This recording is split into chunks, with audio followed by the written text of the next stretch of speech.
তিনটা দিক আমি এখানে উল্লেখ করতে চাই প্রথম অংশে, যেটা আজকে পুরো অনুষ্ঠানে আমরা একটা আলোচনা করব। সেটা হচ্ছে যে আমরা যে নতুন রাজনৈতিক বন্দোবস্তের কথা বলছি এবং একই সাথে গত আন্দোলন বিএনপি যারা অংশগ্রহণ করেছে তাদেরও একটা বড় অংশ ছিল তরুণ, এবং অবশ্যই সারা দেশের এবং বৈষম্য বিরোধী আন্দোলনের ব্যানারে তখন সবাই ছিল।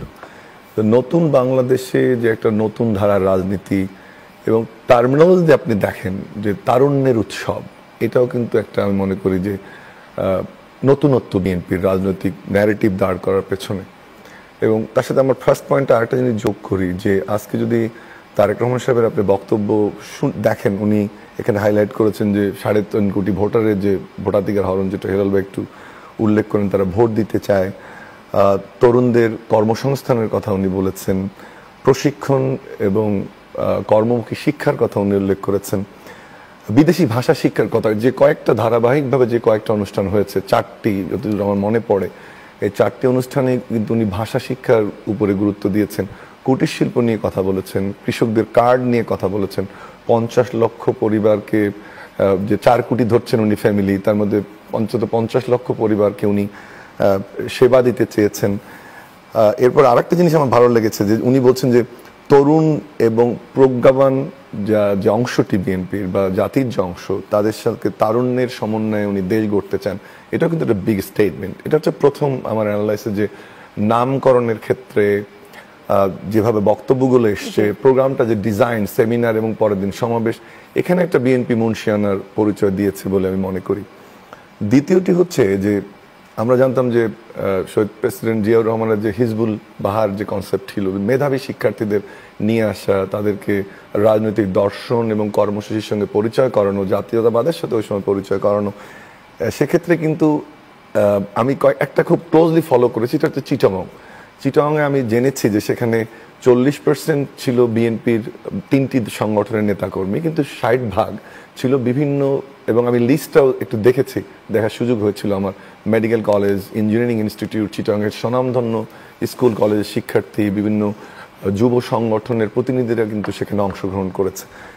ওই যে জিয়াউর রহমান সাহেবের যে চিন্তা, মেধাবী তরুণদের যুক্ত করা, তারুণ্যের শক্তিকে যুক্ত করা, আপনি নিশ্চয়ই জানেন যে জিয়াউর রহমানের ফেমাস কর্মসূচিগুলোর মধ্যে একটা ছিল যে 1 লক্ষ তরুণকে শিক্ষিত করতে হবে, গ্রাম পর্যায়ে কুটির শিল্প নিতে হবে। আমি মনে করি যে তার একটা দারুণ প্রতিফলন এটাতে ঘটেছে। এটা আমার দ্বিতীয় পয়েন্ট।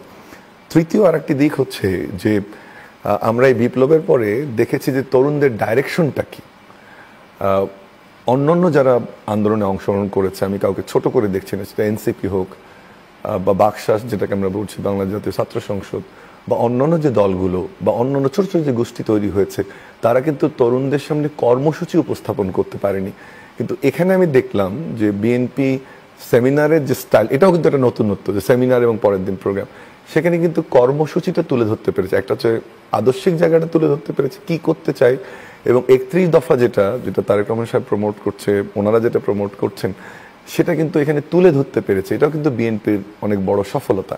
এই অংশে একটা কথা বলে আমি শেষ করি, সেটি হচ্ছে যে পাশাপাশি বিক্ষিপ্তভাবে মব তৈরি করে যে রাজনীতি, যে সংস্কৃতি গত কদিন ডেভেলপ করেছে বিভিন্ন সংগঠনের মাধ্যমে, হ্যাঁ কোনো কোনো ক্ষেত্রে হয়তো এটা বিএনপিরও সমালোচনা হতে পারে, কিন্তু আজকে সমাবেশের যে ব্র্যান্ডিং এবং তার যে উপস্থিতি, এবং সমাবেশটাকে আমরা নর্মালি কি নামে শুনি, যে মহাসমাবেশ, সমাবেশ, ঘেরাও, এটা সেটা কিন্তু আজকে ছিল না, বলছে যে তারুণ্যের সমাবেশ।